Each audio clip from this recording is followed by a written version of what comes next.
ఖర్చులు పెరిగాయి కాబట్టి దశమ భాగాలు పెరిగాయి.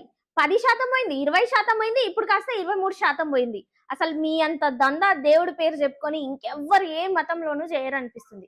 పాపం దశమ భాగాలు ఇచ్చేటోళ్ళేమో కూలీ నాలి చేసి కడుపు కాల్చుకొని మరి మీకొచ్చి దశమ భాగాలు ఇస్తారు.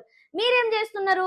దాన్ని ఏమన్నా చర్చ్ కోసం వాడుతున్నారా? లేదంటే ఊర్లలో, సిటీస్‌లలో పేద పిల్లల కోసం వాడుతున్నారా? వాళ్ళకి పెట్టేదేమో ఇంత, మీరు దోచుకునేదేమో ఇంత. నిర్ణయాలొచ్చిన పాస్టరు, అక్కడ పెట్టే ప్రబోధకులు మాత్రం ఈ నిర్ణయాల సైకిల్ మీద తిరుగుతారు. ఒక సంవత్సరంలో కారు కొనేస్తారు. మీ పిల్లలేమో యూకేలో, యూఎస్‌లో చదువుతారు. ఇక్కడున్నోళ్ళకి సకంగా చదువులు కూడా చెప్పియరు. ఇదెక్కడిదందో నాకు అర్థం కావట్లేదు. మనం ఎంత ఇవ్వాలి ఇప్పుడు?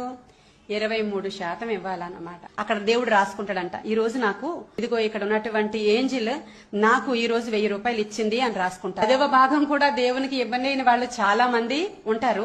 వారిని బైబిల్ ఏమంటుందంటే, వారు నా దగ్గర దొంగిలుచునే ఉన్నారు అంటున్నారు. మళ్ళా చూడండి ఈమె ఏం చెప్తుందో.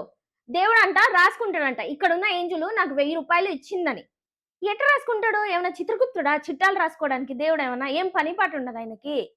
మళ్ళీ చెప్తారు దశమ భాగం ఇవ్వని వాళ్ళకి అసలు దేవుడా నా అప్పులు తీర్చు, దేవుడా నా కోరికలు తీర్చు అని అడిగే అర్హత ఉన్నదంట. దేవుడు కూడా తీర్చడంట. అసలు జనాలని ఇంతలా భయపెడుతున్నారంటే మీకు అసలు ఏం అనిపించదా కొంచెం కూడా షేమ్‌గా? ఇంకొక ఆవిడ ఉంటది. ఇప్పుడు జనరల్‌గా మన హిందూ దేవుళ్ళకి దీపారాధన చేయడం ఇవన్నీ ఉంటాయి గదా! సేమ్, సేమ్ దీపాలు, దీపారాధనలు, కొవ్వొత్తులు, పూలు, పూలమాలలు, బొట్లు, బోషానాలు. ఏంది ఇదంతా నాకు అర్థం కావట్లేదు. అసలు యేసయ్య నేను హిందూ మతంలోకి మారండి రయ్యా అంటే కూడా మీరే మార్పిచ్చేటట్టున్నారు ఆయనని తీసుకొచ్చి హిందూ మతంలోకి.